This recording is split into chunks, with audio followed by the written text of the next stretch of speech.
Hello everyone, আজকে আমি আর একটা রেসিপি নিয়ে আসছি। আমি জানি না এত রেসিপি নিয়ে আমি প্রতিদিন কেন আসতেছি, ভাবি যে রান্না করি তো তোমাদের সাথে ভিডিওটা শেয়ার করলে কি সমস্যা। সো এখানে আজকে আমি ফ্রাই করে রাখছি ফিনল্যান্ডের ধরা মাছ। এই মাছের নাম কিছুই জানি না, আমি শুধু জানি এই মাছটা খাওয়া যায়। সো এই মাছটা আমার পরিষ্কার করতে খুবই কষ্ট হয়েছে, বাট ফাইনালি আমি ভালো মতো পরিষ্কার করে এটাকে ডিপ ফ্রাই করে নিতে পারছি। তো আমি পেঁয়াজগুলোকে হালকা ব্রাউন করে ভেজে নিয়েছি।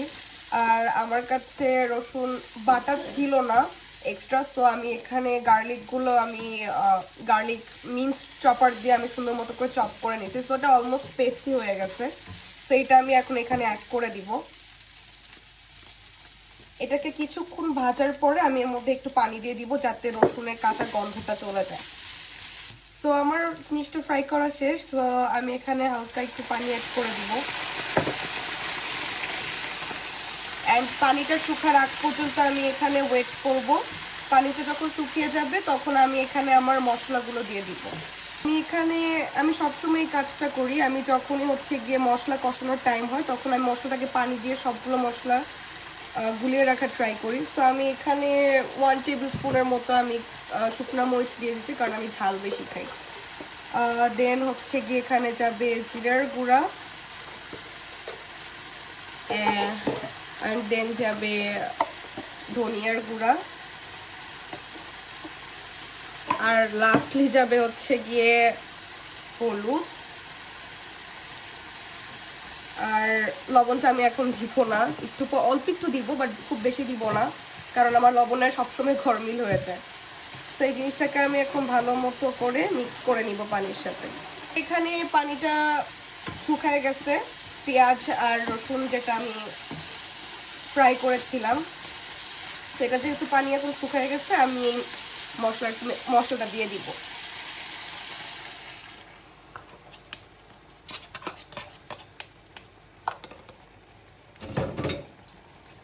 সো এই মশলাটাকে আমি এখন কিছুক্ষণ কষাবো, যতক্ষণ না পর্যন্ত তেলটা উপরে উঠে আসে। ওয়াও, পুরা স্মেলটা আমার নাকে এসে লাগে। আমার চশমা মেবি ব্লার হয়ে গেছিল, আমি জানি না এটা ক্যামেরাতে ক্যাচ হয়েছে কিনা। সো আমার মশলাটা এখানে কষানো শেষ, হালকা হালকা লেগে যাচ্ছিল। তো বি কেয়ারফুল যাতে পুড়ে না যায় মশলাটা, নাহলে একদমই মজা লাগবে না। তো যেহেতু আমার মশলা কষানো শেষ, আমি এখানে টমেটো দিয়ে দিচ্ছি। আর টমেটো এখানে আমি ফুল একটা ইউজ করছি। তো এটা অ্যাকচুয়ালি তোমাদের মাছের কোয়ান্টিটির উপর ডিপেন্ড করে তোমরা কতটুকু দিবা, বা টমেটো বেশি দিলে কিন্তু পরে তরকারিটা টক টক হয়ে যাবে।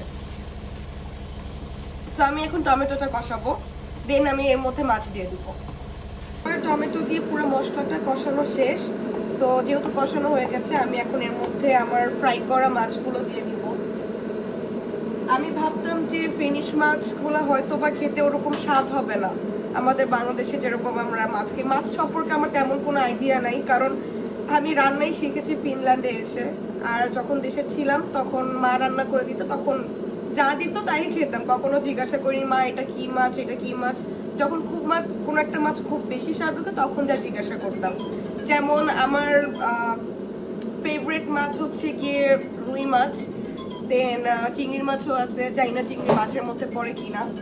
তো এইসব টাইপসের মাছ আমার খুব পছন্দ।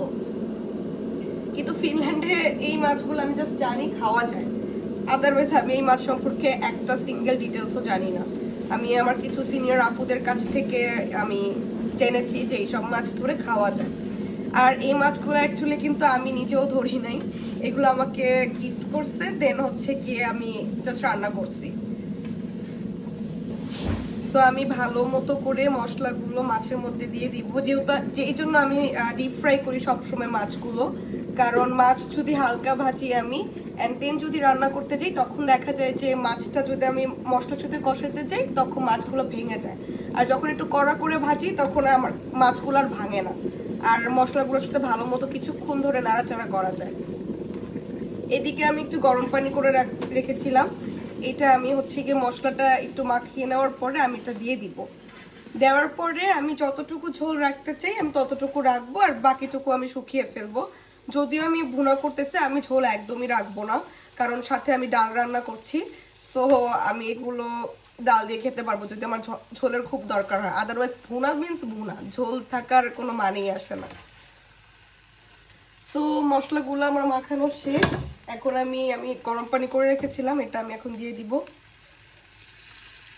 একটা জেনারেস অ্যামাউন্টেরই দিতে হবে যাতে মাছগুলোর ভিতরে মশলাগুলো ভালো মতো করে ঢুকে যায়। সো আমি সাবধানে এখন মাছগুলো সাইড করে দিব চারিদিকে। ফিনল্যান্ডে একটাই ঝামেলা যে আমি কোনো কিছু ট্র্যাক রাখতে পারি না, ট্র্যাক রাখলেও বাসার সামনে দোকানে যে দৌড় দিয়ে যায় কিনে নিয়ে আসবো। আমার কাছে মাত্র 2টা মরিচ ছিল, সো আমি 2টা মরিচই এখন ইউজ করব, কারণ মরিচ অ্যাড করাটা খুবই ইম্পর্টেন্ট। এটা ফ্লেভারটা না আসলে খেতে ভালো লাগে না। হালকা করে কেটে নিব অ্যান্ড দেন জাস্ট দিয়ে দিব এর মধ্যে।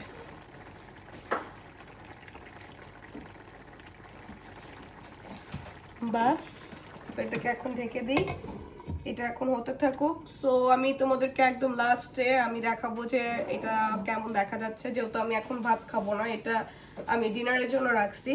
সো আমি যখন খাবো তখন একটা ক্লিপ নেওয়া ট্রাই করবো, otherwise see you soon. So এটা হচ্ছে গিয়ে ফাইনাল লুক। আমি একদম ক্লোজ থেকে ধরছি। আমি জানি না আমি আমার খাওয়ার ক্লিপটা আমি নিতে পারবো কিনা, বিকজ আমার ম্যাক্সিমাম জিনিসই মনে থাকে না। আর আমি জানি আমার আম্মু এই ভিডিওটা দেখার পরে ভালোই কষ্ট পাবে, কারণ অনেক আদর যত্নে মানুষ করছে, কখনো কিচেন রুমে যাইতে দেয়নি। আর এখানে আমি এখন বসে বসে মাছ ভুনা করতেছি। অবশ্যই কষ্টও পাবে এবং প্রাউড ফিলও করবে যে আমি একা একাই অনেক কিছু শিখে ফেলছি। আমাকে এখানে গাইড করার মতো কেউই ছিল না, যা দেখছি সব ইউটিউব। সো লাস্ট ফিনিশিং এখন ধনিয়া পাতা দিয়ে।